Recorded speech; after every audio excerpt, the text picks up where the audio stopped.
ये कहानी पूरी तरह से काल्पनिक है। इसका किसी भी व्यक्ति, स्थान या घटना से कोई संबंध नहीं है। ये कहानी सिर्फ और सिर्फ मनोरंजन और समाज में जागरूकता फैलाने के लिए बनाई गई है।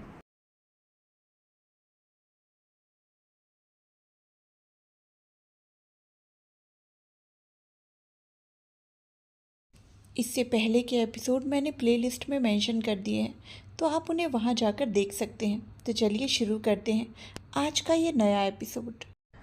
एक हफ्ते बाद एक घर बहुत ही खूबसूरती से सजा हुआ था। घर को देखकर साफ पता चल रहा था कि किसी की शादी हो रही है। एक लड़की बहुत ही घबराई हुई बेड पर बैठी थी। वहीं अपनी सर्द नज़रों से घूरता हुआ रुद्र वहीं सोफे पर बैठा हुआ था। उसके दोनों पैर टेबल पर थे। रुद्र चाकू की नोक को चेक करते हुए कहता है, मुझे झूठ सुनना पसंद नहीं है। अगर तुम चाहती हो कि तुम्हें कोई तकलीफ ना हो तो चुपचाप सब सच बताओ। वो लड़की रुद्र के हाथ में पकड़े चाकू को देखकर ही थरथरा रही थी। वो रुद्र की बात मानते हुए बहुत मुश्किल से कहती है, मेरा नाम ध्वनि राजन है और मैं आव्या की सबसे अच्छी दोस्त हूँ। उसने हमेशा से ही मेरी हेल्प की है। उस दिन भी वो यही करने आई थी। फ्लैशबैक। हॉस्टल के कमरे में चारों ओर कपड़े बिखरे हुए थे। बेड पर एक सफ़ेद चादर से ढके हुए वियान और ध्वनि बिना कपड़ों के सो रहे थे। वैसे तो हॉस्टल में बॉयज़ का आना हमेशा से ही मना ही रहती थी, लेकिन ध्वनि ने वियान को बहुत ही चालाकी से हॉस्टल के अंदर घुसाया था। दोनों बहुत ही गहरी नींद में थे। उनकी हालत को देखकर साफ पता लगाया जा सकता था कि कल रात दोनों के बीच क्या हुआ। कमरे का नज़ारा ही काफ़ी था रात की बात साबित करने के लिए। सुकून की नींद में सोए हुए ध्वनि की नींद तब खुलती है जब कमरे का दरवाज़ा खटखटाने की आवाज़ आती है। वो हल्का कसमसाते हुए अपनी आंखें खोलती है। आंखें खुलते ही उसकी नज़र वियान पर जाती है, जिसके बाल चेहरे पर बिखरे हुए थे। ध्वनि मुस्कुराते हुए उसके बालों को चेहरे से हटाती है। तभी फिर एक बार दरवाजे पर दस्तक होती है। ध्वनि दरवाजे को देखती है। वो अब बाहर देखती है। बाहर सूरज की रोशनी दिख रही थी। ये देखते ही इसके चेहरे पर परेशानी की लकीरें दिखने लगती हैं। ध्वनि कंबल से खुद को कवर करके दरवाजे के पास जाती है और बहुत ही धीरे से दरवाज़ा खोलती है। कमरे के बाहर आव्या थी, जो थोड़ी परेशान लग रही थी। वो ध्वनि और कमरे की हालत देखती है। वो सब देखते ही कहती है, ध्वनि तुम पागल तो नहीं हो गई हो? ये क्या किया तुमने? मेरे घर जाने का फ़ायदा उठाकर तुम ये सब कर रही हो? तुम्हें पता है नीचे तुम्हारे पापा और भैया आए हुए हैं, वो यहाँ ही आ रहे हैं। आव्या की बात सुनते ही ध्वनि डर जाती है। वो घबराते हुए कहती है, पापा पापा आए हैं? अगर उन्होंने मुझे इस हालत में देख लिया तो वो मेरी जान ले लेंगे। आव्या प्लीज़ कुछ करो, मुझे बचा लो। आव्या को इस वक्त ध्वनि पर बहुत ही ज़्यादा गुस्सा आ रहा था, लेकिन वो उसे ऐसे छोड़ भी तो नहीं सकती। आव्या थोड़ा सोचते हुए अंदर घुसती है। अंदर जाकर जब वो वियान की हालत देखती है तो तुरंत अपना चेहरा दूसरी तरफ कर लेती है। वियान भी एक चादर से कमर तक ही ढका हुआ था। आव्या ध्वनि से कहती है, पहले अपने कपड़े पहनो। बोलते ही वो खिड़की की ओर जाती है और बाहर निकलने का रास्ता देखती है। ध्वनि जल्दी से कपड़े पहनकर वियान को उठाने की कोशिश करती है, पर वियान ने कल ड्रिंक करके रखी हुई थी, इसीलिए उसका तो उठ पाना बहुत मुश्किल था। ध्वनि उसे लगातार बुला रही थी, वी वी उठो वी। ध्वनि वियान को वी से बुलाती थी। वियान को काफ़ी आवाज़ देने के बाद भी वो उठने का नाम नहीं लेता। आव्या बाहर जाने का रास्ता खोज लेती है और जैसे ही वियान को उठाने के लिए जाती है, दरवाजे पर दस्तक होती है। ध्वनि दरवाजे की ओर देखकर कांप रही थी। वो बहुत ही ज़्यादा लाचारी से कहती है, आव्या प्लीज़ मेरी हेल्प करो प्लीज़। अगर पापा ने वियान को देख लिया तो वो मुझे जान से मार देंगे। आव्या बहुत ही सीरियस होकर कहती है, अब सोचने और समझने का वक्त नहीं है, तुम जाओ यहाँ से, क्योंकि वियान नहीं उठने वाला और तुमने दरवाज़ा नहीं खोला तो तुम्हारे पापा चाबी से खोल ही लेंगे। तुम जल्दी भागो यहाँ से। ध्वनि बिना आव्या की परवाह किए जल्दी से जाने के लिए रेडी हो जाती है। ध्वनि खिड़की की मदद से किसी भी तरह उधर पार हो जाती है। ध्वनि के जाने के बाद आव्या कमरे की हालत देखती है। जगह जगह ऐसे सामान गिरे थे जिससे समझ आ रहा था कि इस कमरे में क्या हुआ था। आव्या उसे अपने हाथों से उठाकर फेंक भी तो नहीं सकती थी। दरवाजे पर दस्तक होती ही जा रही थी, साथ ही ध्वनि को नाम से बुलाया भी जा रहा था। बाहर से आवाज़ आती है, चाबी लेकर आइए। ये सुनते ही आव्या बिना किसी भाव के आगे बढ़ती है और अपने कपड़े उतारकर वियान की साइड में लेट जाती है। ये करते हुए उसकी आंखों में आंसू आ जाते हैं। तभी कमरे का दरवाज़ा खुलता है। आव्या झट से अपने आंसू पोंछकर अपनी आंखें बंद कर लेती है। Flashback and. ध्वनि बताते हुए डरते हुए रुद्र को देखती है, जिसका ऑरा बहुत ही खतरनाक था। ध्वनि कहती है, उसके बाद पापा ने मेरे कमरे में ये सब करने के लिए आव्या को बहुत ज़्यादा बेइज्जत किया और हॉस्टल की मैडम, कॉलेज के प्रिंसिपल, वो सभी ने आव्या को बहुत खरी खोटी सुनाई। उस वक्त मैंने फर्स्ट टाइम आव्या को रोते हुए देखा था। उसके बाद सब कुछ ठीक हो गया था, लेकिन मुझे नहीं पता था कि वियान ऐसा निकलेगा। उस रात जो हम लोगों के बीच हुआ उसने पूरा रिकॉर्ड कर लिया। उस वीडियो के थ्रू वो मुझे ब्लैकमेल करता था। वो आव्या के साथ रात बिताना चाहता था। जब मैंने वो आव्या से कहा तो आव्या ने उसे थप्पड़ मारा था। इसी का बदला लेने के लिए वियान ने उस वीडियो में मेरी जगह आव्या का फेस डाल दिया। उसके बाद जो आव्या के साथ हुआ वो मैं सोच भी नहीं सकती। हर लड़का उसे छेड़ता था, उसे हर कोई उससे एक रात मांगता था। सिर्फ लड़के ही नहीं, कॉलेज में एक सर ने भी उसके साथ ज़बरदस्ती करने की कोशिश की थी। आव्या की उस वक्त की ज़िंदगी पूरी ख़राब हो चुकी थी। वो बहुत रोती थी क्योंकि उसके पास कोई भी नहीं था, मैं भी नहीं। मुझे तो पापा ने साफ तरीके से उससे दोस्ती करने के लिए मना कर दिया था। आव्या की आंखों में आंसू इमेजिन करते हुए रुद्र अपनी मुट्ठी कस लेता है। उसकी आंखें गुस्से से लाल थी। रुद्र के हाथों की नसें उभरी हुई दिख रही थी। ध्वनि अब चुप हो चुकी थी। रुद्र कुछ पल वैसा ही बैठा रहता है। रुद्र अपनी पॉकेट से एक जहर की बोतल निकालता है और बेहद सर्द आवाज़ में कहता है, इसे अगर तुम चुपचाप पी लो तो तुम्हें कोई तकलीफ नहीं होगी। मेरी बेबी गर्ल के साथ सब कुछ तुम्हारी वजह से हुआ है, इसीलिए मैं नहीं चाहता कि तुम अब एक मिनट भी जियो। ये सुनकर तो ध्वनि का पूरा शरीर कांप जाता है। वो तुरंत रुद्र के पैरों में गिरकर गिड़गिड़ाने लगती है। नहीं प्लीज़, आज मेरी शादी है और मैं जीना चाहती हूँ। मेरी वजह से जो हुआ उसके लिए मैं आव्या से माफ़ी मांग लूँगी। रुद्र अब अपनी गन निकालता है और ध्वनि के सिर पर पॉइंट करते हुए कहता है, जब गन की बुलेट शरीर के अंदर जाती है तो बहुत दर्द होता है। तुम डिसाइड करो कि तुम्हें मेरे हाथों दर्द भरी मौत चाहिए या अपने हाथों दर्द रहित मौत चाहिए। ध्वनि रोने लगती है। किसी के भी सामने अगर मौत आ जाए तो उसकी आंखों से अपने आप आंसू आ ही जाते हैं। रुद्र कहता है, मैं 3 तक काउंट करूंगा, अगर तुमने अपना फैसला नहीं लिया तो मैं तुम्हें खुद मारूंगा। बोलते हुए रुद्र गन सेट करता है और ध्वनि के सिर पर रखकर काउंट करता है, 1 2। रुद्र जैसे ही इतना काउंट करता है, ध्वनि जल्दी से बोतल का ढक्कन खोलकर जहर पी लेती है। ये देखकर रुद्र गन अपनी बैग में रखता है और कहता है, तुम जैसी सेल्फिश फ्रेंड हुई तो दुश्मन की कोई ज़रूरत ही नहीं है। ध्वनि को बहुत ही ज़्यादा अजीब सा लगता है और एकदम से फर्श पर खून की उल्टी करती है। रुद्र वहाँ से निकल जाता है। रुद्र ने जो जहर दिया था वो इतना ज़्यादा खतरनाक था कि उसका कोई इलाज नहीं था। रात के 12 बजे रुद्र पूरे 1 हफ्ते बाद घर वापस लौटा था। घर पर बहुत ही ज़्यादा सन्नाटा था। रुद्र सीधे कमरे में जाता है। कमरे में भी एकदम सन्नाटा था। पूरा कमरा अंधेरे में डूबा हुआ था। रुद्र लाइट जलाता है। कमरे में कोई भी नहीं था। वो कमरे को अच्छे से चेक करता है पर कोई नहीं दिखता। रुद्र को बेड पर एक पेपर दिखता है। वो डाइवोर्स पेपर था जिसे रुद्र ने उसे 1 हफ्ते पहले भेजा था। रुद्र उसे उठाकर देखता है, उस पर आव्या के कोई सिग्नेचर नहीं थे। वो फिर से उसे बेड पर रखकर कमरे से निकल जाता है। रुद्र पूरे घर में आव्या को खोजता है पर उसे आव्या कहीं नहीं मिलती। उस घर में आव्या का कोई नामो निशान नहीं था। रुद्र अब नैना के कमरे में जाकर नॉक करता है। नैना कुछ ही पलों में दरवाज़ा खोलती है। रुद्र तुरंत पूछता है, मॉम बेबी गर्ल कहाँ है? रुद्र जैसे ये सवाल करता है, नैना उसके गाल पर एक थप्पड़ जड़ देती है। रुद्र इसके लिए बिल्कुल भी तैयार नहीं था। उसका चेहरा एक तरफ झुक जाता है।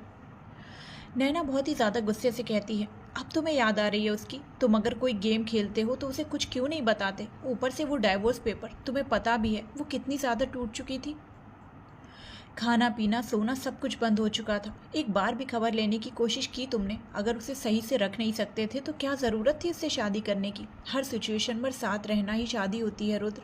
रुद्र बिना किसी रिएक्शन के पूछता है, मॉम बेबी गर्ल कहाँ है? रुद्र नैना की बातों का ज़रा भी ध्यान नहीं दे रहा था। नैना इससे बहुत ही ज़्यादा इरिटेट हो जाती है। वो कहती है, कितने ज़िद्दी हो ना तुम, तुम्हें कभी दूसरों की बात सुननी ही नहीं होती। ठीक है मत सुनो, और मैं तुम्हें बता दूँ कि मुझे नहीं पता कि आव्या कहाँ है। जब तुमने डाइवोर्स पेपर भेजे उसके 2 दिन बाद ही वो कहीं चली गई। रात के वक्त गई, इसीलिए किसी को भी उसकी कोई खबर नहीं है। उसके परिवार वाले भी उसे ढूंढ रहे हैं पर उन सबको भी आव्या कहीं नहीं मिली। पता नहीं कहाँ चली गई। ये सुनते ही रुद्र तुरंत वहाँ से निकल जाता है। वो दौड़ते हुए घर से निकलता है और किसी को कॉल करके कुछ इंस्ट्रक्शंस देता है। सिंघानिया विला। अव्यान लैपटॉप पर कुछ देखते हुए एकदम से परेशान होकर सोफे पर लीन हो जाता है और अपनी आंखें बंद कर लेता है। प्रज्ञा उसके बगल में बैठकर उसके हाथ को पकड़ लेती है और कहती है, चिंता मत कीजिए, आव्या मिल जाएगी। अव्यान आंखें बंद करके ही कहता है, इतने पावर का क्या ही मतलब जब मैं अपनी बहन को ढूंढ तक नहीं सकता। अव्यान की बात सुनकर प्रज्ञा कुछ बोलने ही वाली थी कि तभी उसने अपने पेट में बहुत तेज दर्द होता है। प्रज्ञा अव्यान के हाथ को कसकर पकड़ती है और दर्द से हल्का चिल्लाती है। अव्यान झट से अपनी आंखें खोलता है। वो प्रज्ञा को देखता है। प्रज्ञा के चेहरे पर दर्द था। वो दर्द भरी आवाज़ में कहती है, बहुत दर्द हो रहा है। इतना बोलते ही फिर से उसकी चीख निकल जाती है। हॉस्पिटल। स्ट्रेचर पर प्रज्ञा लेटी हुई दर्द से चिल्ला रही थी। अव्यान ने उसके हाथ को कसकर पकड़ा हुआ था और उसे बार बार शांत करने की कोशिश कर रहा था।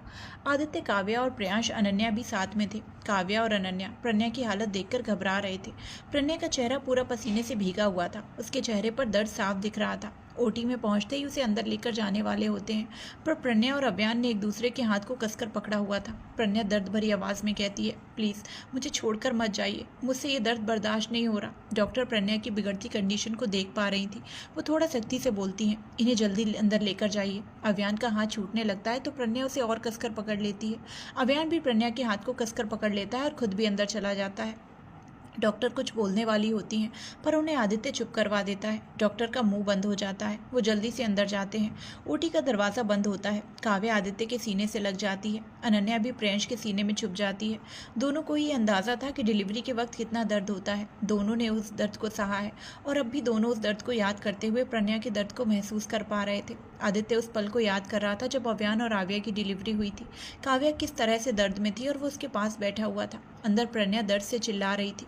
डॉक्टर बार बार उसे पुश करने को कह रही थी। अव्यान प्रणया के हाथ को थामे हुए बस उसके दर्द भरे चेहरे को देख रहा था। प्रणया कोशिश करती है पर उससे नहीं हो पाता। वो अव्यान को देखते हुए धीरे से कहती है, मुझसे नहीं हो रहा है। अव्यान धीरे से प्रणया के बालों को सहलाता है और कहता है, चलो फिर घर चलते हैं, तुम अपने अंदर ही हमारे बच्चे को पालो। प्रणया दर्द में भी अव्यान को घूरती है और कहती है, मुझे दर्द हो रहा है और आपको मजाक सूझ रहा है। अव्यान झट से कहता है, क्या गलत कहा मैंने? अच्छा सुनो, मेरी आंखों में देखो। प्रणया अव्यान की आंखों में देखती है। अव्यान प्रणया की आंखों में एकटक देखता है। वो आंखों में देखते हुए कहता है, मुझे हमारे बच्चे को देखना है। प्रणया धीरे से कहती है, मुझे भी। अव्यान प्रणया के गाल को सहलाते हुए कहता है, प्लीज़ कोशिश करो। प्रणया अपनी आंखें बंद करके कोशिश करती है। उसकी चीख निकल रही थी पर बच्चा बाहर नहीं आ रहा था। प्रणया को कोशिश करते हुए 15 मिनट ऐसे ही पार हो जाते हैं। प्रणया की हालत अब और ज़्यादा खराब होने लगती है। डॉक्टर उसे बार बार पुश करने को कह रही थी। अव्यान अब प्रणया के हाथ को रब करता है। प्रणया एक और बार बहुत ज़्यादा कोशिश करते हुए पुश करती है। इस दौरान उसकी बहुत ही ज़ोर से चीख निकलती है। उसके साथ ही बच्चे के रोने की आवाज़ आती है। प्रणया एकदम से आंखें बंद करके बेहोश हो जाती है। अव्यान उसके गाल को थपथपाता है। डॉक्टर अव्यान को देखते हुए कहती हैं, कॉन्ग्रेचुलेशन मिस्टर अव्यान, लड़की हुई है। ये सुनते ही अव्यान के दिल में एक अलग ही खुशी जाग उठती है। हालांकि वो अपने फेस पर नहीं दिखाता, पर उसे अंदर से बहुत ज़्यादा खुशी हो रही थी। नर्स बच्चे को क्लीन करके एक कपड़े में लपेटती है और अव्यान के पास आकर उसे दे देती है। अव्यान अपनी छोटी सी बच्ची को पहले तो बहुत ही गौर से देखता है, फिर धीरे से झुककर उसके माथे पर किस करता है। बच्ची बिल्कुल चुप थी, बिल्कुल अव्यान की तरह। अव्यान अब उठकर बाहर जाता है। अव्यान के हाथ में एक नन्ही सी जान को देखकर आव्या और अनन्या तुरंत आगे बढ़ जाती हैं। वो नन्ही सी बच्ची को देखकर बहुत खुश होती हैं। अव्यान उन्हें बता देता है कि बच्ची है, जिस पर आव्या कहती है, मेरी मन्नत तो पूरी ही नहीं हुई। अव्यान हल्का मुस्कुराते हुए कहता है, मॉम, रैबिट आपको इतना भी परेशान नहीं करती थी जितना आप डैड को परेशान करते थे। ये सुनकर काव्या का मुंह बन जाता है तो वहीं अनन्या हंसने लगती है। काव्या अब उस छोटी सी बच्ची को अपनी गोद में ले जाती है। उसके बाद वो अनन्या को देती है। अनन्या के बाद उसे प्रियंश गोद में लेता है। प्रियंश अपनी छोटी सी बेटी को देखकर थोड़ा इमोशनल सा हो जाता है और कहता है, इसे देखकर मुझे गुड़िया की याद आ गई। जब गुड़िया पैदा हुई थी तो वो इतनी ही छोटी थी, कितनी जल्दी बड़ी होकर उसने अपनी तरह एक गुड़िया को जन्म दे दिया। अनन्या पहले तो इमोशनल सी हो जाती है, फिर मुस्कुराने लगती है। लास्ट में आदित्य की गोद में बच्ची को देते हैं। आदित्य बिना किसी एक्सप्रेशंस के अपनी पोती को देख रहा था, जिसकी छोटी सी आंखें इस वक्त बंद थीं। आदित्य अपनी उंगली से उसके छोटे से हाथ को टच करता है तो बच्ची आदित्य की उंगली को पकड़ लेती है। चारों ये देखकर हैरान से हो जाते हैं। आदित्य झुककर उसके माथे पर किस करता है तो वो छोटी सी बच्ची के होंठों पर अनचाही मुस्कान आ जाती है, जो बहुत ही ज़्यादा छोटी थी। ऐसा लग रहा था जैसे आदित्य ने उसे मुस्कुराना सिखा दिया हो। कुछ देर बाद ध्रुव, श्रेष्ठा और ध्रुवंश भी आते हैं। बहुत ज़्यादा रात हो चुकी थी, इसीलिए बाकी परिवार को आदित्य ने आने से मना कर दिया। ध्रुवंश ने इस वक्त बच्ची को गोद में लिया था। उसके होंठों पर मुस्कान थी। ध्रुवंश काव्या को देखते हुए कहता है, मम्मा, मैंने कहा था ना लड़की ही होगी, देखा आप हार गई। काव्या अपना मुंह सिकोड़ लेती है। ध्रुवंश बच्ची की फोटो खींचता है और किसी को सेंड कर देता है। प्रणया के होश में आने के बाद अव्यान उससे मिलने जाता है। प्रणया इधर उधर देखते हुए कहती है, हमारा बच्चा कहाँ है? ध्रुवंश अंदर आते हुए कहता है, बच्चा नहीं बच्ची भाभी। प्रणया उस ओर देखती है। ध्रुवंश प्रणया की गोद में बच्ची को रखते हुए कहता है, देखिए कितनी प्यारी है, मैंने तो इसके बहुत सारे फोटोज ले लिए। प्रणया अपनी बच्ची को देखती है और फिर उसके माथे को चूमकर अपने सीने से लगा लेती है। सुबह के करीब 5 बजे ध्रुवंश घर आता है। आते ही उसकी नज़र रुद्र पर जाती है, जो अपने दोनों हाथ पॉकेट में रखकर दरवाजे पर ही खड़ा था। उसे देखते ही ध्रुवंश अपनी मुट्ठी कस लेता है। रुद्र ध्रुवंश को कसे मुट्ठी को देखकर पूछता है, मेरी बेबी गर्ल कहाँ है? ध्रुवंश गुस्से से दांत भींचते हुए कहता है, वो तो तुम्हें पता होगा ना। रुद्र गहरी सांस लेता है और कहता है, देखो मुझे कोई टाइम वेस्ट नहीं करना, मुझे पता है कि तुम्हें पता है कि वो कहाँ है, इसीलिए चुपचाप बता दो। ध्रुवंश हल्का मुस्कुराता है और कहता है, अगर तुम्हें ये पता है तो तुम्हें ये भी पता होना चाहिए कि मैं ट्यूलिप के बारे में कुछ भी नहीं बताऊंगा। तुमने तो उसे डाइवोर्स दे दिया ना, अब क्या चाहिए उससे? रुद्र चुप रहता है। तभी ध्रुवंश सोचते हुए कहता है, ओह, अपने जिस्म की गर्मी शांत नहीं हो पा रही है ना? पहले शायद उसके जिस्म से मन भर गया था। रुद्र दांत पीसते हुए कहता है, जस्ट शट अप। रुद्र के बोलते ही ध्रुवंश भी भड़क जाता है। खुद भी चिल्लाते हुए कहता है, यू शट अप। छोड़ने से पहले सोचे थे कि वो कैसी है, कैसी हालत है उसकी? एक बार भी तुमने उससे बात की? वो बस तुमसे बात करने के लिए तड़पती रही, और तुम तो आराम से पता नहीं कहाँ रंगरलियाँ मना रहे थे। रुद्र गुस्से से अपनी मुट्ठी कस लेता है। वो सख्त आवाज में कहता है, तुम्हारी बकवास सुनने के लिए मैं यहाँ नहीं आया हूँ। मुझे बस इतना जानना है कि मेरी बेबी गर्ल कहाँ है। मैं नहीं बताऊंगा, समझ आया? मैं बिल्कुल भी नहीं बताऊंगा कि ट्यूलिप कहाँ है। रुद्र अपनी गर्दन पर हाथ रखकर रब करता है। झगड़ने की आवाज़ सुनकर धारा बाहर आती है। वो आगे बढ़ते हुए ध्रुवंश को देखकर कहती है, तुम आ गए। ध्रुवंश धारा से कहता है, तुम अंदर जाओ। रुद्र धारा की ओर ध्यान देता है। धारा जाने के लिए पलटती है। तभी अचानक ही रुद्र उसका हाथ पकड़कर अपनी ओर खींच लेता है और अपनी पॉकेट से चाकू निकालकर धारा की गर्दन पर रखता है। ध्रुवंश हैरान हो जाता है। वहीं धारा तो समझ ही नहीं पाती कि अचानक ये हुआ क्या। ध्रुवंश पहले तो हैरान था, पर एकदम से मुस्कुराते हुए कहता है, तुमने क्या मुझे बच्चा समझ रखा है कि तुम ऐसे मुझे डराओगे और मैं डर जाऊंगा? रुद्र धारा की गर्दन पर चाकू को दबाते हुए कहता है, मुझे मतलब है तो सिर्फ अपनी बेबी गर्ल से। इस लड़की से मुझे कोई हमदर्दी नहीं है। मारने से पहले मैं एक बार भी नहीं सोचूंगा। मुझे थोड़ा भी फर्क नहीं पड़ेगा, पर तुम्हें ज़रूर पड़ेगा। इसीलिए चुपचाप बता दो कि मेरी बेबी गर्ल कहाँ है। बोलते हुए रुद्र और थोड़ा अंदर दबाता है। धारा छूटने की कोशिश कर रही थी। वो कुछ सोचते हुए अपनी सैंडल से रुद्र के पैर पर जोर से मारती है, जिससे रुद्र चाकू उसकी गर्दन पर और ज़्यादा दबाता है। धारा की गर्दन से अब खून बहने लगा था। ये देखकर ध्रुवंश बहुत बुरी तरह से डर जाता है। वो एकदम से चिल्लाता है, वो गोवा में है। ये सुनते ही रुद्र की पकड़ धारा पर ढीली हो जाती है। ध्रुवंश तुरंत आगे बढ़कर धारा को रुद्र से दूर करता है और उसकी गर्दन के खून को रूमाल से पोंछता है। धारा की गर्दन पर थोड़ा सा कट लगा था। ध्रुवंश अब गुस्से से रुद्र को मारने के लिए देखता है, पर रुद्र वहां नहीं था। वो तुरंत दौड़ते हुए वहां से जा चुका था। ध्रुवंश गुस्से से दांत भींचते हुए कहता है, सन की इंसान, इसे तो मैं छोड़ूंगा नहीं। बोलते हुए अब ध्रुवंश धारा को अंदर लेकर जाता है। वो धारा की गर्दन पर दवाई लगाता है। वो दवाई लगाते हुए आव्या को कॉल करता है। आव्या कुछ रिंग के बाद कॉल रिसीव करती है। ध्रुवंश जल्दी से कहता है, ट्यूलिप, रुद्र तुम्हारे पास आ रहा है। तुम उस जगह से निकल जाओ और सूरज चली जाओ। मैं सारे इंतजाम करवाता हूँ। आव्या की उधर से आवाज़ आती है, मुझे भी उससे मिलना है। अंश, मुझे रुद्र की बहुत याद आती है। मैं उसके बिना नहीं रह पाऊंगी। ध्रुवंश तुरंत उसे मना करते हुए कहता है, पागल मत बनो ट्यूलिप, तुम उससे नहीं मिलोगी।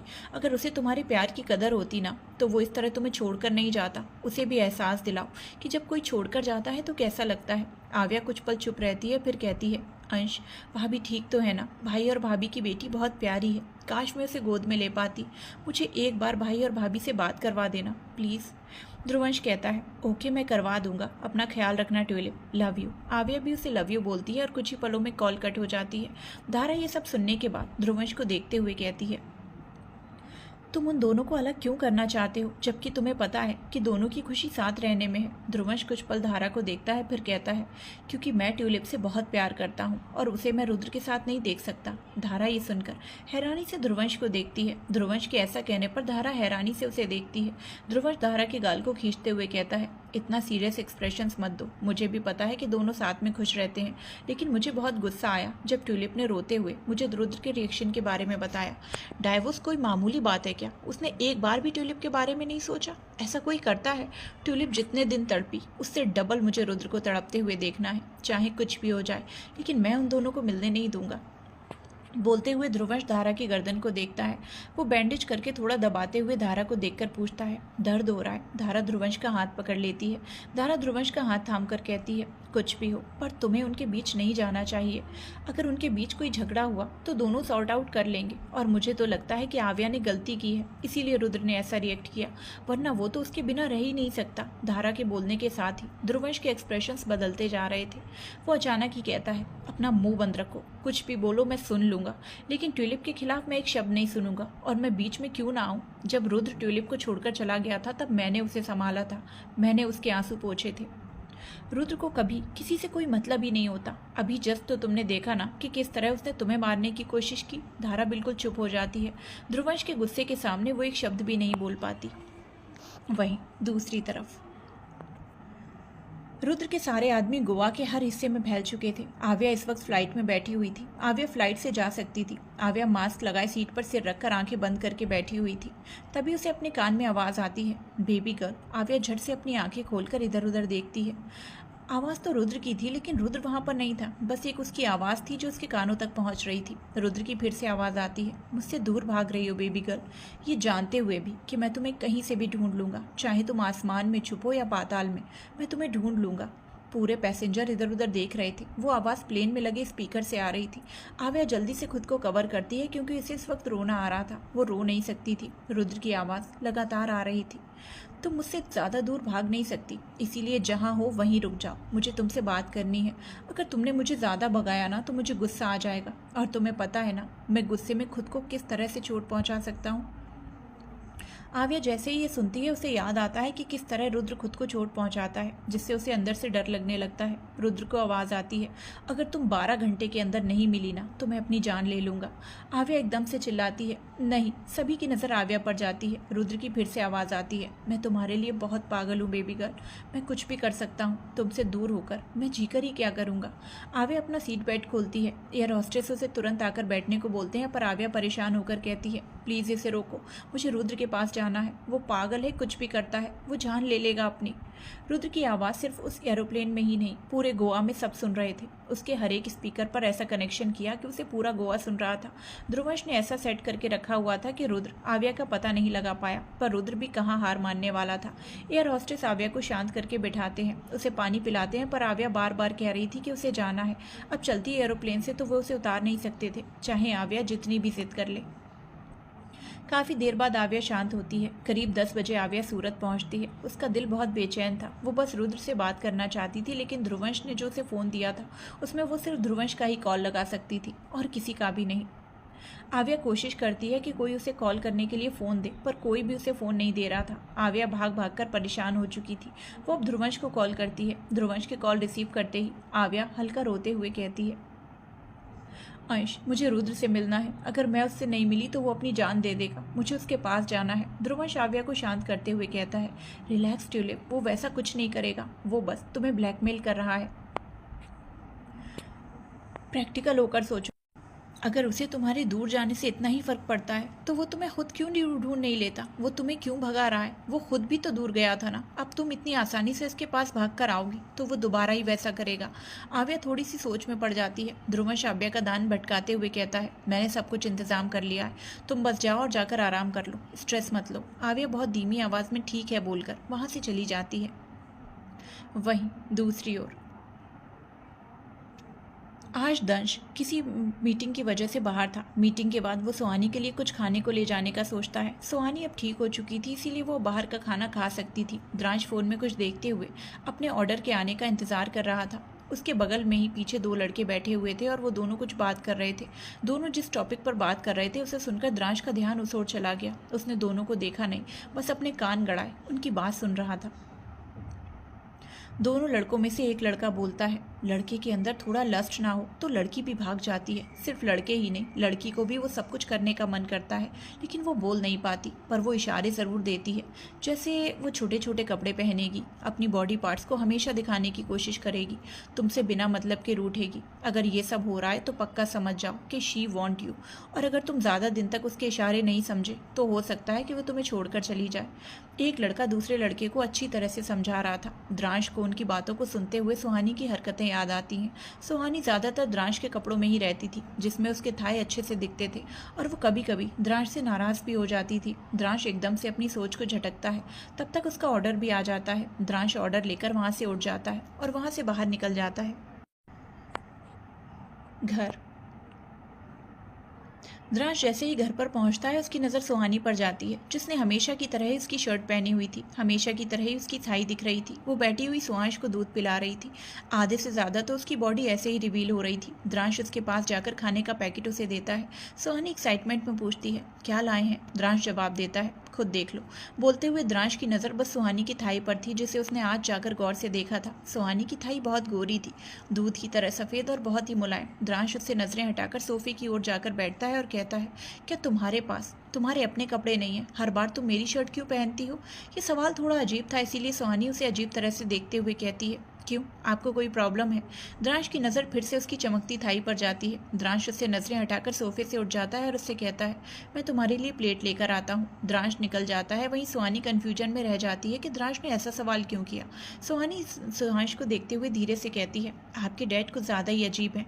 मेरे कपड़े से मैं आपको अच्छे से दूध नहीं पिला पाती, इसीलिए उनके कपड़े पहनती हूँ। सुहांश दूध पीते हुए एकटक सुहानी को देख रहा था। सुहानी मुँह बनाते हुए कहती है, अब से ना मैं उनकी शर्ट नहीं पहनूंगी, अपने लिए दूसरी शर्ट ऑर्डर करूंगी, उनका बेकार का शर्ट। बोलते हुए सुहानी शर्ट को ऐसे देखती है जैसे वो शर्ट उसकी दुश्मन हो। हॉस्पिटल में बाकी फैमिली भी अब प्रणया और उसकी क्यूट सी बेबी से मिलने आ गए थे। वैसे तो बेबी बिल्कुल शांत थी, मुश्किल से बस 2 बार रोई थी। काव्या को उसका ये नेचर बहुत ज़्यादा पसंद आया था, वरना वो तो आव्या के वक्त परेशान रह जाती थी। प्रणया भी ये देखकर मुस्कुरा रही थी कि उससे ज़्यादा काव्या बेबी गर्ल को गोद में ले रही थी। उसे तो पहले लगा था कि काव्या नाराज़ हो जाएगी। विशाखा प्रणया को देखते हुए कहती है, हॉस्पिटल से ज़्यादा आप घर पर हेल्दी रहेंगी, इसीलिए कल ही आप दोनों घर आना। हमारे घर की सबसे पहली संतान का हम बहुत ही अच्छे से स्वागत करेंगे। प्रणया मुस्कुराती है। तभी वार्ड के अंदर कोई आता है, जिसे देखकर अनन्या का चेहरा गुस्से से भर जाता है। सामने दर्श के साथ उसके पापा, दिया और उसके हस्बैंड भी आए थे। प्रणया उन्हें देखकर बहुत ही ज़्यादा खुश हो जाती है। सब साइड होते हैं, पर अनन्या उनके बीच जाने के लिए आगे बढ़ती है। तभी प्रियंश उसे पकड़कर धीरे से कान में कहता है, रुक जाओ मेरी जहरीली नागिन, इतना गुस्सा तुम्हारी सेहत के लिए अच्छा नहीं है। अनन्या प्रियंश को घूरती है। दिया मुस्कुराते हुए आगे बढ़ती है और प्रणया के गाल पर हाथ रख लेती है। ये देखते ही अनन्या को गुस्सा आता है, पर वो कुछ बोलती। प्रियंश उसके कान में कहता है, चुप रहना, वरना सबके सामने मैं तुम्हारे होठों को अपने होठों से बंद कर दूंगा। अनन्या फिर से प्रियंश को घूरती है। दिया बहुत ही प्यार भरी आवाज़ में कहती है, कैसी हो मेरी बच्ची? प्रणया मुस्कुराते हुए दिया का हाथ पकड़कर कहती है, मैं बिल्कुल ठीक हूँ माँ, आप कैसी हैं? प्रणया के सवाल से दिया उदास हो जाती है। वो कहती है, आपके बिना बिल्कुल अधूरी। आजकल तो आप मुझसे मिलने भी नहीं आती। क्या मैं इतनी ज़्यादा पराई हो गई कि आप मुझे भूल ही गई? प्रणया नाम में सिर हिलाती है। वहाँ खड़े सभी को अच्छे से समझ आ रहा था कि दिया प्रणया का ब्रेन वॉश करने की कोशिश कर रही है। हिमांशु तुरंत आगे आता है और प्रणया से मिलकर अपनी बातों में उलझा देता है। दिया ये देखकर अब तिरछी नज़रों से अनन्या को देखती है। अनन्या जैसे ही ये देखती है कि दिया उसे देख रही है, वो गुस्से से आग बबूला हो जाती है और गुस्से से दांत भींचते हुए कहती है, चुड़ैल कहीं की। प्रियांश अनन्या का हाथ पकड़कर उसे शांत कराते हुए कहता है, शांत मेरी जान। दोनों बहुत धीमी आवाज़ में कह रहे थे, इसीलिए कोई सुन नहीं पा रहा था। हिमांशु और दिया दोनों ही प्रणया के बच्चे को गोद में लेते हैं। दोनों ही काफ़ी ज़्यादा खुश लग रहे थे, लेकिन अनन्या को बहुत ही जलन हो रही थी। वो बिल्कुल भी नहीं चाहती थी कि दिया प्रणया के बच्चे को छुए, लेकिन प्रणया को इससे ज़रा भी बुरा नहीं लग रहा था। वो खुश थी कि उसकी दोनों माँ उससे मिलने आई। दिया मुस्कुराते हुए प्रणया के पास उसकी नन्ही सी बेटी को रखकर कहती है, सहस्त्रा, मैं चाहती हूँ कि आप अपने बच्चे के साथ घर आएँ। वो घर हमेशा से आपका इंतज़ार करता है। मैं आपके इंतज़ार में हमेशा रहती हूँ। अनन्या जो कब से चुप थी, वो एकदम से कहती है, मिलना हो गया ना तुम्हारा? उधर दरवाज़ा है, सीधा यहाँ से निकल जाओ वरना। दिया अनन्या को नफरत से देखती है। वहीं प्रणया पूरी कन्फ्यूज होकर अनन्या को देखती है। प्रणया कहती है, मम्मा ये आप कैसी बातें कर रही हो? अनन्या कुछ बोलने को होती है, पर उससे पहले दिया कहती है, उन्हें कुछ मत बोलिए सहस्त्रा, उन्होंने आपको जन्म दिया है ना, तो अब आप पर तो उनका पूरा हक है। हमने तो बचपन से बस आपको पाला है, हमारा आप पर कोई हक नहीं है। प्रणया तुरंत कहती है, ऐसी बात नहीं है माँ, आप चिंता मत कीजिए, हम तीनों आपसे मिलने ज़रूर आएंगे। जैसे ही प्रणया ये कहती है, दिया अनन्या को देखकर अजीब नज़रों से मुस्कुराती है, जैसे उसने कितनी बड़ी जंग जीत ली हो।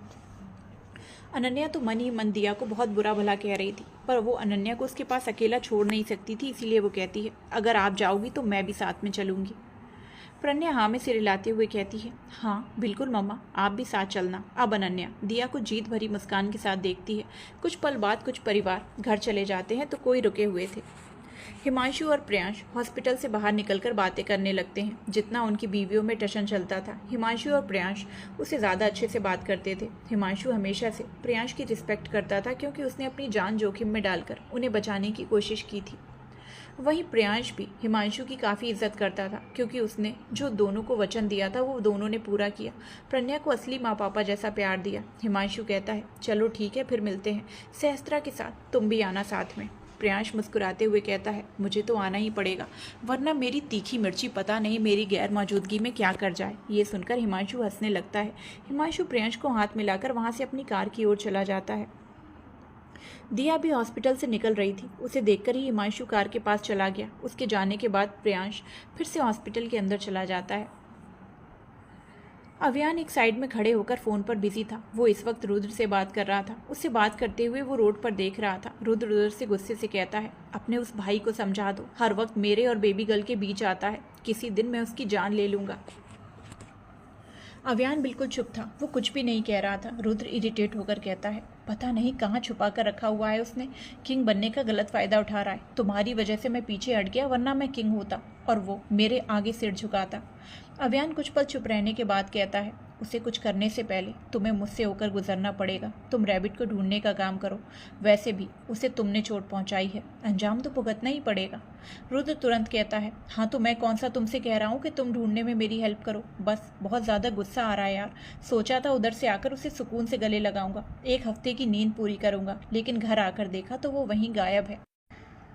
एक तो मुझे गुस्सा आ रहा था उसके गायब होने से, अब वो उस किंग की बातों में आकर मुझसे भाग रही है। मुझे इतना गुस्सा आ रहा है ना, मन कर रहा था उस किंग को जान से मार दूं। इसीलिए ही अपने गुस्से को शांत करने के लिए मैंने तुझे कॉल किया। अब दिल को ठंडक महसूस हुई। अव्यान के होठों पर अनजाने में ही मुस्कान आ गई। वो कुछ सोचते हुए कहता है, जब रैबिट मिले तो उसे आराम से हैंडल करना, जानवर मत बन जाना। रुद्र गहरी सांस लेकर कहता है, मैं तो इंसान ही रहता हूँ, जानवर बनने पर वो तुली रहती है। वैसे कांग्रेट्स, तू बाप बन गया। अव्यान और रुद्र इसी तरह कुछ देर बात करते हैं। फिर अव्यान कॉल कट करता है। कॉल कट करते ही उसका चेहरा एकदम से सीरियस हो जाता है। वो ध्रुवंश को बुलवाता है। कुछ ही पलों में ध्रुवंश उसके पास आता है। अव्यान अब भी खिड़की के बाहर ही देख रहा था। अव्यान उसी तरह बाहर देखकर कहता है, तुम हर वक्त रैबिट के साथ रहते हो, पर मैं इस बार थोड़ा भटक गया था, थोड़ा डर गया था कि रैबिट अचानक कहाँ गायब हो गई। घर में सब परेशान थे, फिर भी तुमने बताया नहीं कि वो कहाँ है। इतना बोलते हुए अव्यान मुड़कर ध्रुवंश को देखता है और कहता है, ध्रुवंश, आई नो कि तुम उसके लिए कुछ ज़्यादा ही पजेसिव हो, लेकिन वो उन दोनों का मैटर, हम बीच में नहीं आ सकते। तुम्हारी हरकत की वजह से सब कितने परेशान थे। काम ऐसे करो कि सब तुम और रैबिट के बीच रहे। ध्रुवंश तुरंत कहता है, भाई आई नो कि आप रुद्र का ही सपोर्ट करेंगे, क्योंकि आपने रैबिट के आंसू देखे ही नहीं ना। चाहे रुद्र कितना भी गलत क्यों ना हो, आप इसी की साइड लेंगे। और अभी भी उसने कॉल करके यही कहा होगा कि मैंने ट्यूलिप को कहाँ छुपा कर रखा है, क्योंकि वो जितनी भी कोशिश करे ट्यूलिप उसे मिलेगी ही नहीं। तो आपका सहारा ले रहा है, क्योंकि मैं तो आपको मना कर नहीं सकता। पर आई एम सॉरी भाई, आज मैं आपको बिल्कुल भी नहीं बताऊंगा कि ट्यूलिप कहाँ है। अव्यान रुद्र और ध्रुवंश की बातों को कंपेयर करता है, जो बिल्कुल भी मैच नहीं हो रहे थे। ध्रुवंश को लगता है कि रुद्र अव्यान का सहारा लेकर आव्या का पता लगा रहा है, जबकि रुद्र किसी का सहारा ले ही नहीं रहा था। वो तो बस अपने सुकून को तलाशते हुए अव्यान के पास बात करने आया था। एक तो माँ होती है जिसकी गोद में रखकर दुनिया भर की सारे दुख खत्म हो जाते हैं। एक तो प्यार होता है जिसकी बाहों में रहकर सारी थकान परेशानी दूर हो जाती है। और एक दोस्त होता है जिससे बात करने पर एक अलग ही सुकून मिलता है। परेशान मन भी स्थिर हो जाता है। अव्यान मन ही मन हंस रहा था। वो कहता है, मैं तुझसे पूछूंगा भी नहीं, क्योंकि मुझे तुझ पर पूरा यकीन है। तुमने उसे जहाँ भी रखा है वो वहाँ सेफ है, और मुझे उसकी सेफ्टी से ज़्यादा और कुछ भी नहीं चाहिए। बस मैं तुमसे एक बात कहना चाहता हूँ कि तुमने रैबिट को सेफ तो रखा है, पर वो खुश नहीं है। वो वहाँ भी रात भर जागकर रो रही है, जैसे रुद्र ने उसे रुलाया, अब तुम भी उसे रुला रहे हो। और वो डाइवोर्स बस एक ड्रामा था, जिसके बारे में मुझे और पापा को अच्छे से पता था। कहते ही अव्यान वहाँ से चला जाता है। ध्रुवंश वहीं खड़े होकर आव्या के बारे में सोचने लगता है। रुद्र को तकलीफ देने की कोशिश करते हुए उसने सोचा ही नहीं कि उसमें आव्या को भी तकलीफ हो रही है। अगले दिन इधर प्रज्ञा को डिस्चार्ज करके घर लेकर जाया जाता है, जहां उसका और बेबी का बहुत ही अच्छे से वेलकम किया जाता है। वहीं दूसरी ओर आव्या बीच पर अकेली बैठी हुई समुद्री लहरों को देख रही थी, जहां बस शांति और शांति ही बिखरी हुई थी। शांति के बीच आव्या भी शांति से बैठी थी, पर उसके अंदर हलचल मची हुई थी। आव्या बैठी ही थी, तभी उसे कुछ एहसास होता है। आव्या पीछे मुड़कर देखती है तो उसकी नज़र सबसे पहले धीर पर जाती है, जो आव्या की फोटो दिखाकर उससे पूछ रहा था कि उन्होंने उसे देखा है या नहीं। आव्या चारों तरफ नजर घुमाती है। रुद्र के बॉडीगार्ड्स चारों तरफ बिखरे हुए थे। आव्या की फोटो को दिखाते हुए रुद्र को पता चल चुका था कि आव्या सूरत में है।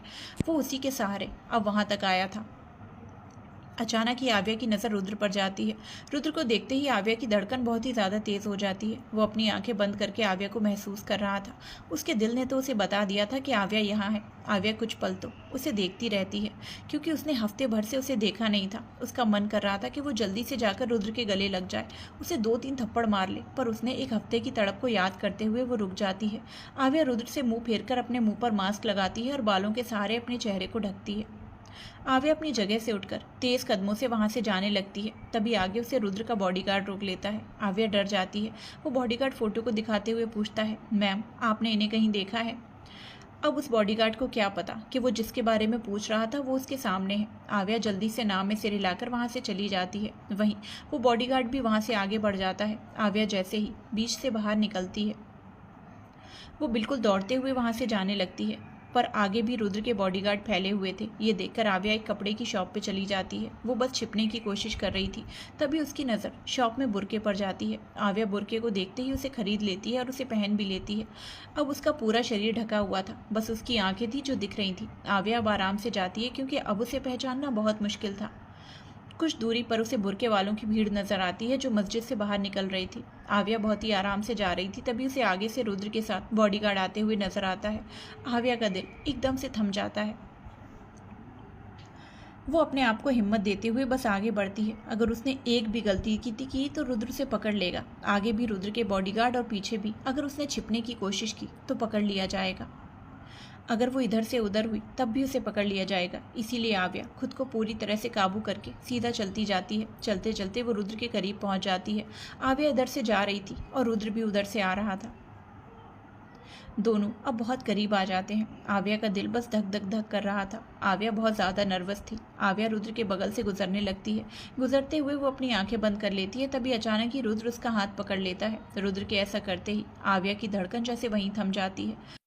हॉस्पिटल में रात के वक्त रुद्र की आंखें बंद थीं और आव्या उसके ऊपर लेटी हुई थी। उसके आंसू गालों पर बह रहे थे। आव्या कहती है, इतने पागल क्यों हो तुम? रुद्र का एक हाथ आव्या की पीठ पर चला जाता है। वो कहता है, जब तक पागलपन ना दिखाऊं तुम मेरी बात कहाँ सुनती हो? उस किंग ने तुम्हें मुझसे दूर रखा ना, अब तुम भी उससे दूर रहोगी। तुम मुझसे 1 महीने के लिए बिल्कुल बात नहीं करोगी, समझ आया? आव्या हैरानी से रुद्र को देखती है, फिर कहती है, उसे मेरी फिक्र होती है। तुम्हारे जाने के बाद उसने ही तो मुझे संभाला, फिर मैं उससे बात क्यों ना करूं? रुद्र आव्या के बाल को धीरे से पकड़कर कहता है, जितना कहा है उतना करो, ज़्यादा उसकी तरफदारी करने की ज़रूरत नहीं है। अगर तुम उस वक्त अपने भाई को सब बताती तो तुम्हें वो इस तरह की एडवाइस नहीं देता। तुम गलती करती हो और फिर मैं नाराज़ रहूं तो खुद भाग जाती हो। आव्या रोंदू आवाज़ में कहती है, तुमने मुझे डाइवोर्स पेपर क्यों भेजे? तुम मुझे खुद से अलग क्यों करना चाहते थे? रुद्र सीलिंग को देखते हुए कहता है, डाइवोर्स का आइडिया मेरा नहीं तुम्हारे डैडा का था। उन्होंने कहा कि अगर मैं तुम्हें ये बोलूँगा तो तुम सारी सच्चाई मुझे तुरंत बता दोगी। आव्या हैरान हो जाती है। उसके डैडा ने ऐसा करवाया था? उसे तो एक पल के लिए विश्वास ही नहीं हुआ। रुद्र उस पल को सोचते हुए कहता है, किसी लड़के के साथ तुम्हें देखना, पता है कितना मुश्किल था मेरे लिए। भरोसा टूटा मेरा, लेकिन तुमने फिर भी मुझे कुछ नहीं बताया। मैं बस सच्चाई पता लगाने के लिए गया था, बिना बोले। जब मैं दूर गया तो तुम्हें कैसा लगा? सेम मुझे भी ऐसा ही लगता था जब तुम मुझसे कोई बात छुपाती हो। और मेरा प्यार कभी कमज़ोर नहीं था। अगर तुम्हारे जिस्म को कोई और भी छूता ना तो मैं तुम्हें अपना लेता। तुम्हारे जिस्म से वो सारे दाग हटा देता जो किसी और ने दिए हों। तुम बताती तो मुझे इतना दर्द नहीं होता जितना मुझे उस रात हुआ। ऐसा लगा जैसे किसी ने सीने को चीर कर दिल निकाल लिया हो। आव्या नम आंखों से रुद्र को देख रही थी। वो एकदम से रोते हुए कहती है, वो वियान मुझसे बहुत गंदी वाली बातें करता था। वो मेरे फ़ोन में गंदी गंदी वीडियो भेजता था और कहता था कि वो मेरे साथ वो सब करेगा और मुझे यहाँ और यहाँ भी बहुत गंदे तरीके से छूता था। बोलते हुए आव्या रुद्र को अपने सीने, गर्दन और पीठ के पीछे इशारा करती है। रुद्र गुस्से से अपनी आंखें बंद करता है। वो बहुत ही सर्द आवाज़ में कहता है, ये सब कुछ तुमने मुझे बताया क्यों नहीं? आव्या कहती है, अगर तुम्हें पता चलता कि ये सब कुछ मेरी फ्रेंड की वजह से हुआ है तो तुम उसे मार देते। रुद्र झट से कहता है, हाँ तो अभी कौन सा छोड़कर आया हूँ? आव्या कंफ्यूज होकर रुद्र को देखती है, फिर वो सवाल करती है, क्या मतलब? सच्चाई मेरे सामने आनी ही थी और सच्चाई जानने के बाद मैं उसे छोड़ दूँ? इतना अच्छा भी नहीं हूँ मैं। रुद्र ये बोलते ही आव्या हैरान होकर कहती है, मतलब तुमने उसे मार दिया? रुद्र इस बार कुछ नहीं बोलता। आव्या तुरंत उसके ऊपर से उठती है और खड़ी होकर कहती है, रुद्र तुम में दिमाग नहीं है? ऐसे कैसे किसी को मार सकते हो? वो मेरी फ्रेंड थी। तुम, ओह गॉड। आव्या अपने सिर पर हाथ रख लेती है। रुद्र अपनी जगह से उठकर बैठता है। उसने इस वक्त हॉस्पिटल ड्रेस पहनी हुई थी। वो फ़ोन उठाकर किसी को मैसेज करता है। कुछ सेकंड में ही वहाँ उसके लिए कपड़े हाजिर हो जाते हैं। दरवाज़ा भी बंद किया जाता है। रुद्र वहीं पर अपनी शर्ट उतारता है। आव्या तो ये सोचने में बिजी थी कि रुद्र ने ध्वनि को मार दिया। रुद्र अपनी शर्ट को पहनकर पैंट उतारता है, तभी आव्या उसकी ओर मुड़ती है। वो उसे ऐसे देखकर तुरंत पीछे मुड़कर कहती है, छी, चेंजिंग रूम में नहीं जा सकते क्या तुम? रुद्र आव्या को देखते हुए अपनी पैंट पहनता है और आव्या के पास खड़े होकर उसे एकदम से गोद में उठा लेता है। आव्या तुरंत नीचे उतरने की कोशिश करते हुए कहती है, छोड़ो, नीचे उतारो मुझे, तुम्हारे शरीर से जहर का असर खत्म नहीं हुआ है, तुम्हें आराम करना है। रुद्र बिना कुछ बोले बस आव्या को वहां से लेकर निकल जाता है। दूसरी तरफ द्रांश सोफे पर बैठा हुआ ड्रिंक कर रहा था। उसकी नज़र सुहानी पड़ी थी जो ध्यान से बुक पढ़ने में बिजी थी। उसकी गोद में सुहांश था जो सो चुका था। सुहानी उसे सहला रही थी। द्रांश सुहानी के लंबी टांगों को गौर से देखता है जो बहुत ही सेक्सी लग रहे थे। उसके दिमाग में बस उन लड़कों की बातें चल रही थी। उसे तो ये याद आ रहा था अगर वो सुहानी को खुद से जोड़कर नहीं रखेगा तो वो बोर होकर उसे छोड़कर चली जाएगी। द्रांश ये सारी बातों को सोच सोचकर परेशान सा हो गया। वो अपने सिर को दबाते हुए किसी को मैसेज करता है। कुछ आधे घंटे बाद रिप्लाई आता है जिसे देखकर द्रांश अपनी जगह से उठ जाता है। वो जाकर सुहानी के पास खड़ा होता है। सुहानी सिर उठाकर द्रांश को देखती है। द्रांश सुहांश को सुहानी के ऊपर से हटाकर बेड पर सुलाता है। सुहानी द्रांश को देखते हुए कहती है, क्या हुआ? द्रांश बिना कुछ बोले सुहानी को गोद में उठा लेता है। सुहानी अपने दोनों हाथ द्रांश की गर्दन पर लपेट लेती है। द्रांश उसके कपड़े बुक को बेड पर रखता है और सुहानी को लेकर कमरे से निकल जाता है। छत पर द्रांश सुहानी को छत पर लेकर जाता है। छत के नज़ारे को देखकर सुहानी हैरान हो जाती है। सुहानी इधर उधर देखती है। चारों तरफ रजनीगंधा ऐसे बिछा हुआ था, रजनीगंधा के फूलों का महायुद्ध हुआ हो। उनकी खुशबू तो माहौल को और भी ज़्यादा रोमांटिक बना रही थी। येलो कलर की लाइट्स बहुत ही ज़्यादा प्यारी लग रही थी। एक बिस्तर फर्श पर लगा हुआ था, किसी टेंट की तरह, ऊपर से भी कवर था। उसमें भी लाइट्स लगे हुए थे और साथ ही गुलाब के फूल भी। सुहानी फर्स्ट टाइम रियल में देख रही थी, वरना उसने तो ये सब बस वीडियो में देखा था। सुहानी के होठों पर मुस्कुराहट थी। वो कैंडल को भी देख पा रही थी जो रेड कलर की थी और पीली रोशनी फैला रही थी। द्रांश सुहानी को बिस्तर के पास ले जाकर उतारता है। सुहानी उतरते ही नज़ारों का मज़ा लेती है। द्रांश सुहानी को देखते हुए कहता है, अपने कपड़े उतारो, हमें सुहागरात मनानी है। सुहानी मुड़कर हैरानी से द्रांश को देखती है और कहती है, सब कुछ ठीक है, लेकिन आपने जो कहा इससे सुहागरात कम, ज़बरदस्ती वाला मामला ज़्यादा लग रहा है। सुहानी थोड़ा चिढ़ते हुए कहती है, सुहागरात में भला कौन अपनी बीवी को कपड़े उतारने को बोलता है? आप मेरे कपड़े उतारेंगे और मैं आपके कपड़े उतारूंगी। द्रांश बिना किसी एक्सप्रेशंस के कहता है, क्यों? अपने अपने उतारेंगे तो कपड़े उतारने से मना करेंगे? अब हाथ अपना है तो एक दूसरे का क्यों उतारना? सुहानी अपना सिर पीट लेती है। उसका हस्बैंड इतना अनरोमांटिक है कि उसे रोमांस का आर भी नहीं आता। सुहानी चारों तरफ की तैयारी को देखकर समझ चुकी थी कि द्रांश ने यह तैयारी भी खुद बोलकर नहीं करवाई। उसके बॉडीगार्ड में थोड़ी अकल थी, वरना ये सब देखना तो सुहानी को नसीब ही नहीं होता। सुहानी कहती है, आप बस अपने सीरियस मूड में रहिए, मैं जा रही हूँ, मुझे ठंड लग रही है। द्रांश तुरंत सुहानी के दोनों बाजू को पकड़कर अपनी ओर खींच लेता है। सुहानी की पीठ द्रांश के सीने से लग जाती है। द्रांश सुहानी के कान में गर्म सांस छोड़ते हुए कहता है, गर्मी का एहसास मैं दिलाऊंगा। बोलते ही वो सुहानी की गर्दन पर अपने गर्म होंठ रखकर उसे किस करता है। सुहानी सेहर उठती है। द्रांश धीरे धीरे सुहानी को किस करते हुए उसकी शर्ट के बटन को खोल रहा था। सुहानी मदहोश होकर अपनी आंखें बंद करते हुए द्रांश के हाथों को पकड़े हुए थी। द्रांश को किस करने से ही सुहानी का पूरा शरीर उसे तपता हुआ महसूस होता है। द्रांश सुहानी की सारी शर्ट के बटन को खोलने के बाद उसे अपनी ओर घुमाता है। वो सुहानी के चेहरे को देखता है जो पूरा लाल हो चुका था। सुहानी के बस शर्ट के बटन ही खुले थे जिसमें उसकी इनरवियर दिख रही थी। द्रांश सुहानी को बिस्तर पर बिठाता है। सुहानी धीरे से अपनी आंखें खोलती है। द्रांश अब उसकी शर्ट को उतार बाहर फेंक देता है। सुहानी अपने दोनों हाथों से खुद को छुपाने लगती है। द्रांश अपनी शर्ट को भी उतारकर बाहर फेंक देता है और सुहानी की ओर बढ़ता है। सुहानी पीछे हटते हुए बिस्तर पर लेट जाती है। द्रांश उसके ऊपर आता है पर उस अपना थोड़ा भी भार उस पर आने नहीं देता। वो सुहानी के गाल को चूमते हुए पूरे चेहरे पर किस करता है। अब वो थोड़ा पीछे होकर सुहानी के होठों को देखता है।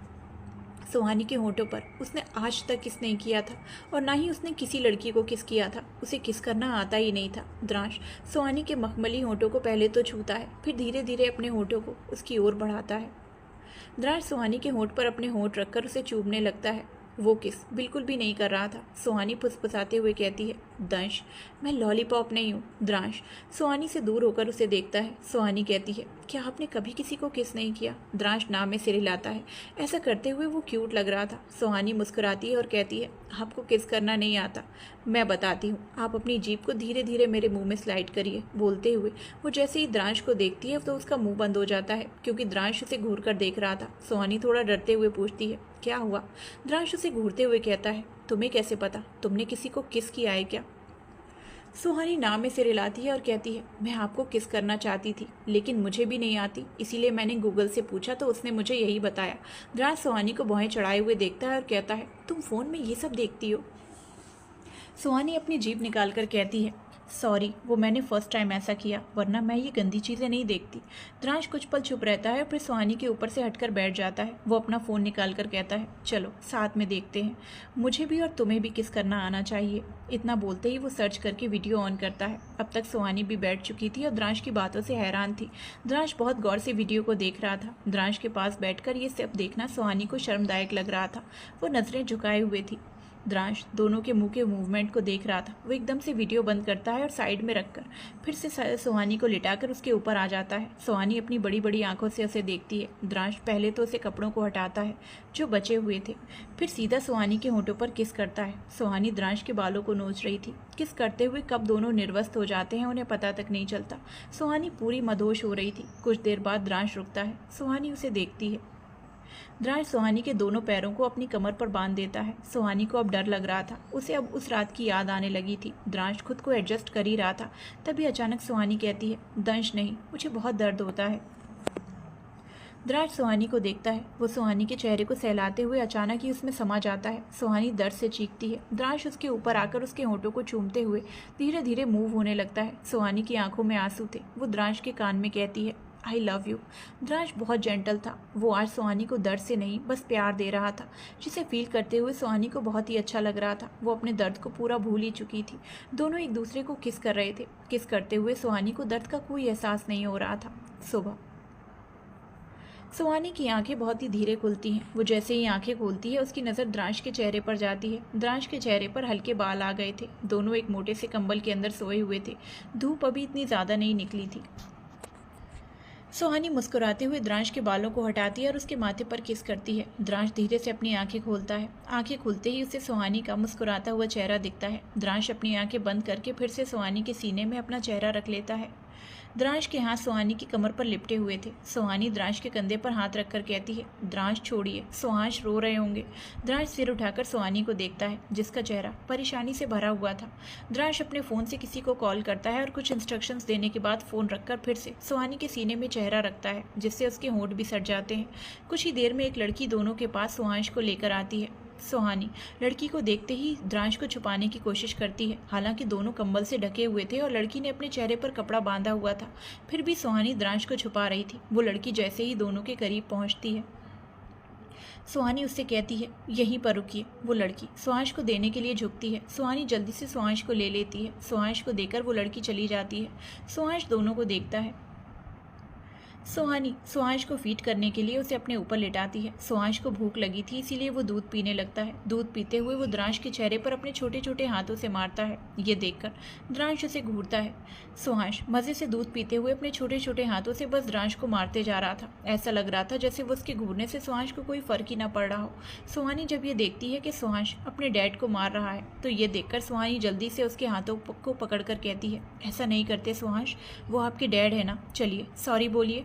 सुहांश तुरंत द्रांश से नजरें हटा लेता है, जैसे वो द्रांश से सॉरी ना मांगना चाहता हो। द्रांश कहता है, ये छोटा सा कद्दू मुझे सॉरी बोलेगा, कुछ बोलना तो आता नहीं है इसे।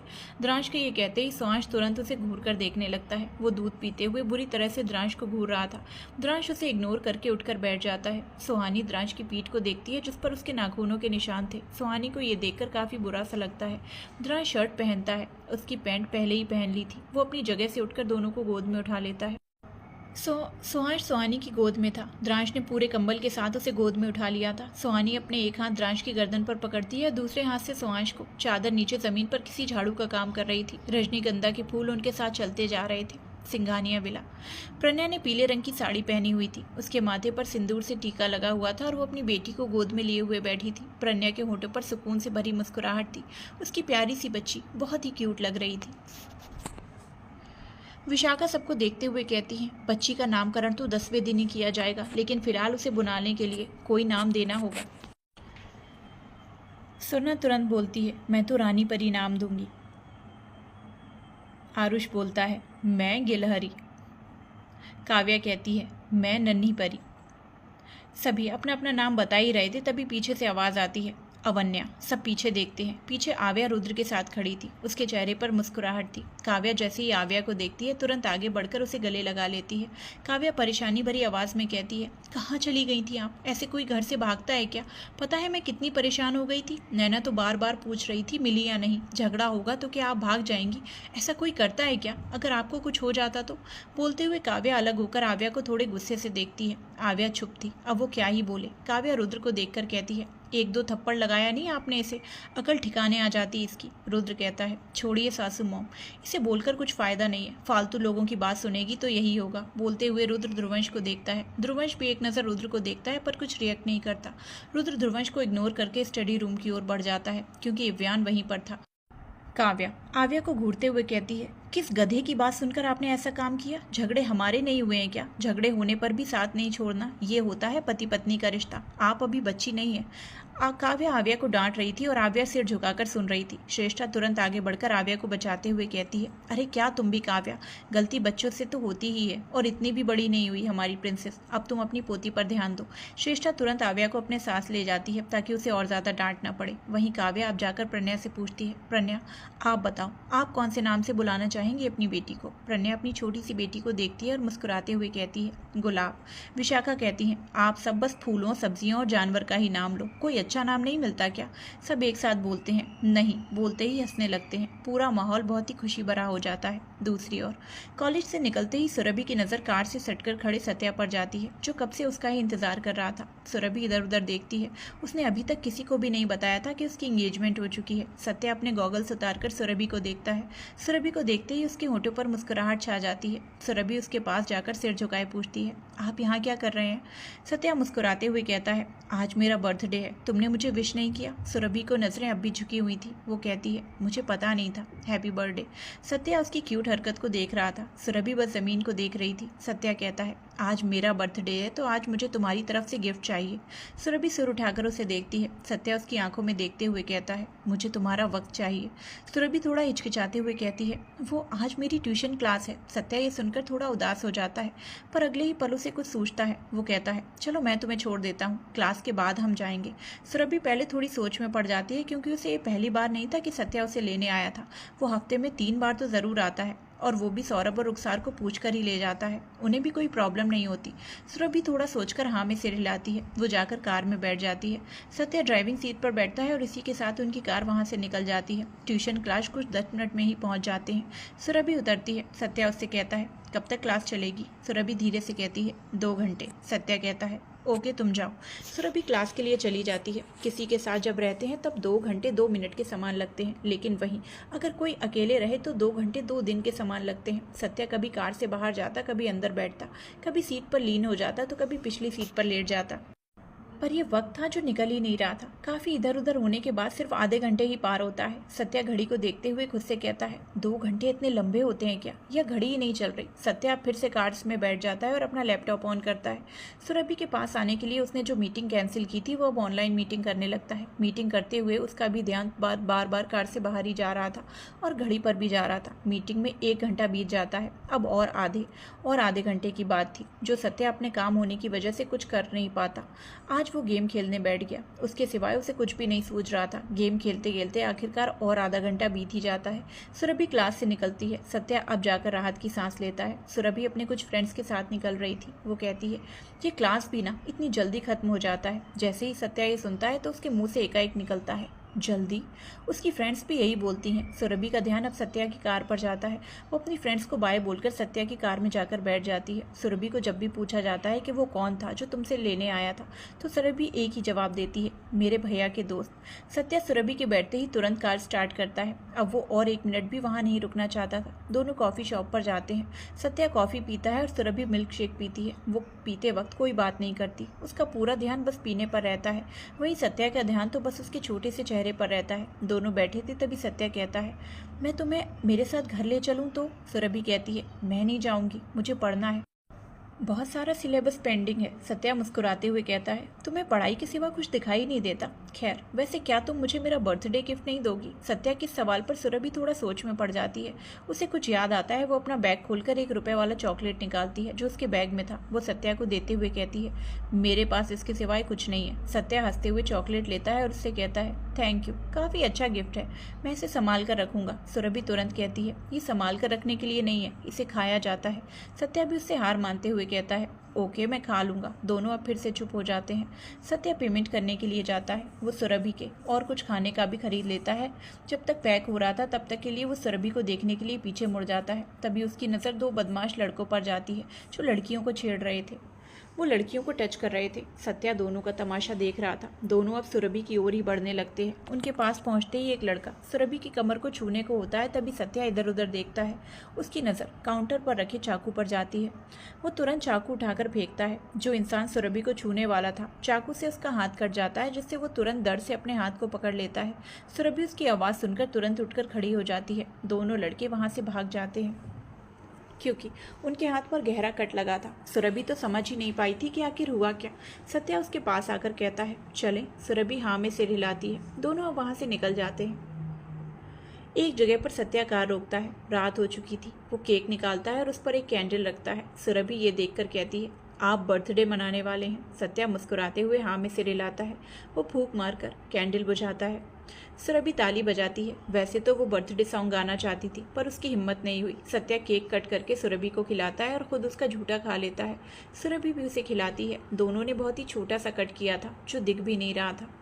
सत्या कार से निकलकर रोड साइड बच्चों को केक देकर आता है। सुरभि बस उसे देखती रहती है। सत्या आकर कार में बैठता है और सुरभि को घर ले जाता है। घर पहुंचते ही सुरभि कार से नीचे उतरने लगती है। तभी सत्या कहता है, रुको। सुरभि उसकी ओर मुड़ने वाली होती है। तभी सत्या आगे बढ़कर सुरभि के गाल पर किस कर लेता है। सुरभि का पूरा बदन पर जैसे बिजली का करंट दौड़ जाता है। उसने कभी ये महसूस नहीं किया था। उसका पूरा चेहरा अनजाने में ही पूरा लाल हो चुका था। वो बहुत धीरे से अपना चेहरा उठाकर सत्या को देखती है। सत्या कहता है, सॉरी, वो मैं करना नहीं चाहता था, पर पता नहीं कैसे हो गया। सत्या के चेहरे पर हल्की घबराहट थी। उसने सोचा तो नहीं था कि वो ऐसा करेगा। वो बस अब यही सोच रहा था कि सुरभि उसकी इस हरकत से गुस्सा ना हो जाए। सुरभि कुछ सोच रही थी। उसके कानों में एक बात सुनाई दे रही थी, जब किसी के बर्थडे के दिन कोई तुम्हें कुछ दे तो उसे भी रिटर्न करना होता है। सुरभि सोच ही रही थी, फिर अचानक ही वो आगे बढ़कर सत्या के गाल पर अपने होंठ रख देती है। इस बार सत्या की बारी थी। सत्या के पूरे शरीर में करंट दौड़ जाता है। वो हैरानी से सुरभि को देखता है। सत्या सुरभि को ही हैरानी से देख रहा था। सुरभि सिर झुकाकर कहती है, वो मैं मेरी दोस्त का बॉयफ्रेंड उसे बर्थडे के दिन पप्पी देता था तो वो भी देती थी। मैंने उससे पूछा ऐसा क्यों करते हैं, तो उसने कहा कि बर्थडे बॉय कुछ दे तो उसे रिटर्न करते हैं। सत्या को मन ही मन हंसी आ रही थी। सत्या अपनी हंसी छुपाते हुए कहता है, अच्छा, वैसे बीएफ मतलब क्या होता है, क्या तुम्हें पता है? सुरभि धीरे से हाँ में सिर हिलाती है। सत्या क्यूरियस होकर उसे देखता है। सुरभि कहती है, बीएफ का मतलब बॉयफ्रेंड होता है, लेकिन मुझे एक बात समझ नहीं आती कि उसका तो इतने सारे बॉयफ्रेंड्स हैं, लेकिन पता नहीं वो बस एक लड़के को ही अपना बीएफ क्यों बोलती है।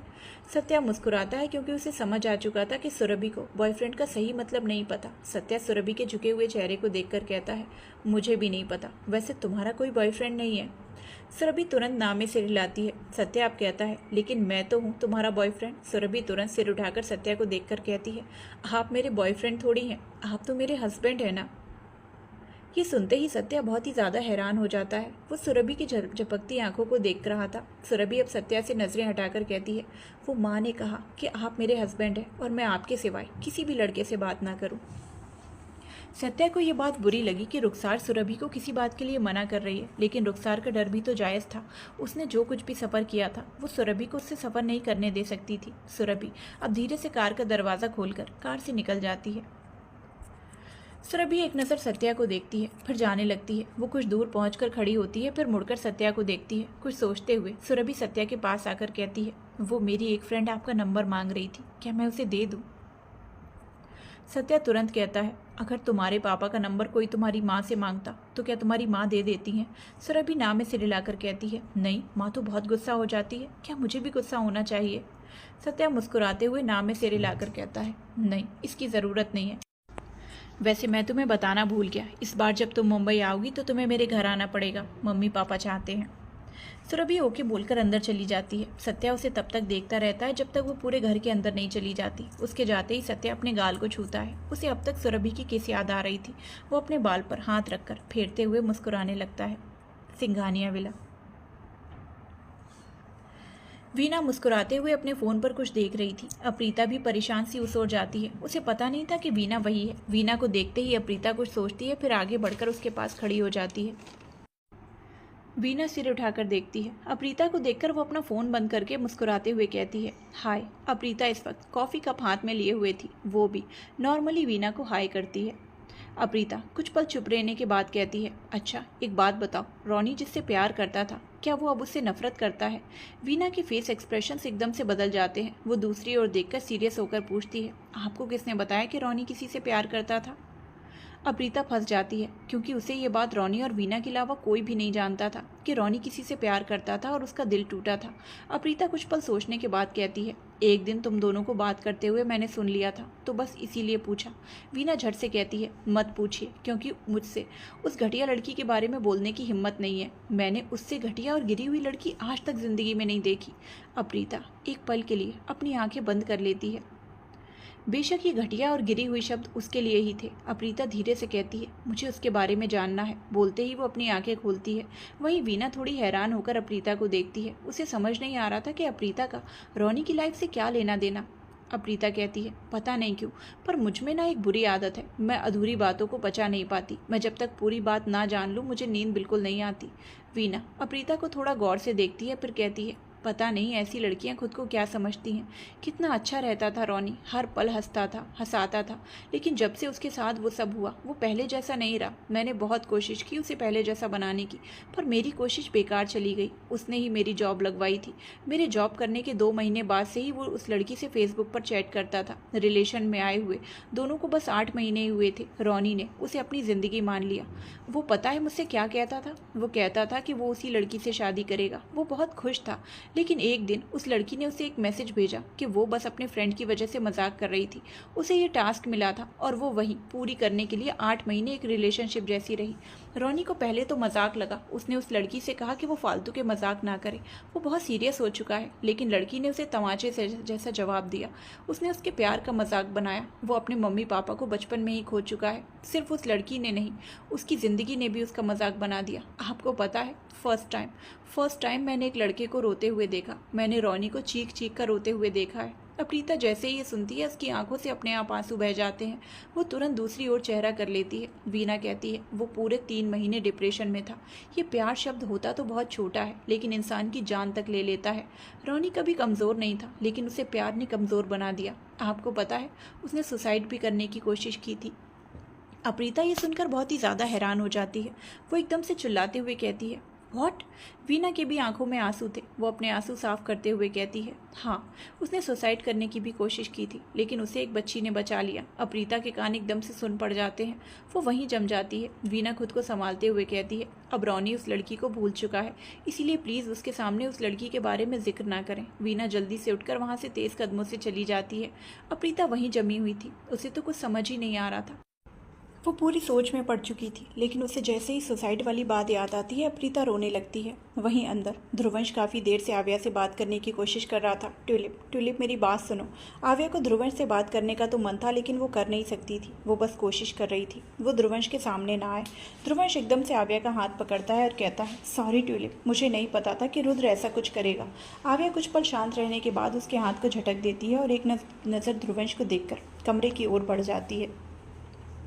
ध्रुवंश फिर से उसके पीछे जाता है। आव्या कमरे में पहुंचते ही उसके मुंह पर दरवाज़ा बंद कर देती है। ध्रुवंश दरवाजे को देखता रह जाता है।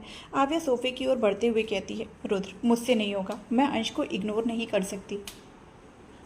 रुद्र सोफे पर बैठा हुआ पैर पसारे बैठा था। वो आव्या की ओर देखकर कहता है, पनिशमेंट तो पनिशमेंट होती है बेबी गर्ल, पूरा तो तुम्हें करना ही पड़ेगा। फिर गहरी सांस लेकर कहता है, कम हियर। आव्या आगे बढ़कर रुद्र के पास जाती है। रुद्र आव्या के हाथ को पकड़कर खींच लेता है। आव्या रुद्र की गोद में बैठ जाती है। रुद्र अब आव्या की गर्दन को सूंघते हुए कहता है, बेबी गर्ल, अभी 5 मिनट में हम यहाँ से जा रहे हैं, सो जिससे भी जाकर मिलना है मिल लो। आव्या रुद्र को देखते हुए पूछती है, क्या हम आज नहीं रुकेंगे? रुद्र आव्या की गर्दन पर बाइट करता है। आव्या के मुंह से आह निकल जाती है। आव्या उसे घूरती है। रुद्र आव्या के गाल को सहलाते हुए कहता है, नहीं, आप जल्दी जाओ।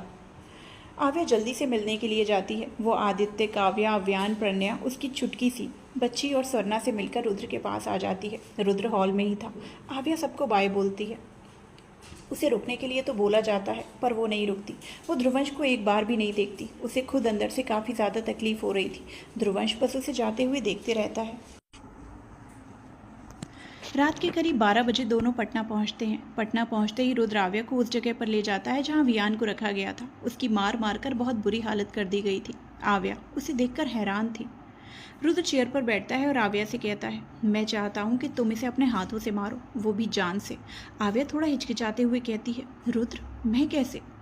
रुद्र झट से कहता है, तुम ही मारोगी, और याद रहे तुम्हारी एक उंगली भी उसे ना छुए। गलती से भी टच हुआ तो बहुत बुरा होगा। वियान दोनों की बातें सुन रहा था। वो रुद्र को देखकर चिल्लाता है, हे यू चीटर, तुमने कहा था कि तुम्हें अगर मैं सब कुछ बता दूं तो तुम मुझे छोड़ दोगे। रुद्र अपने आईब्रोज को रब करते हुए कहता है, अगर मैं इतना अच्छा होता तो माफिया जैसी दुनिया में कदम ही नहीं रखता। एंड बाय द वे, तुमने मुझसे झूठ कहा कि मेरी बेबी गर्ल ने तुम्हारे साथ रात बिताई है। तुम चाहते थे कि मैं अपनी बेबी गर्ल को हर्ट करूं, तो अब तुम्हें कैसे छोड़ सकता हूं? रुद्र अब आव्या को देखते हुए बोलता है, स्टार्ट बेबी गर्ल। आव्या वियान को देखती है जो उसे ही देख रहा था। आव्या इधर उधर देखती है। उसे एक मोटा सा लकड़ी का डंडा दिखता है। आव्या डंडे को लेकर वियान के पास जाती है।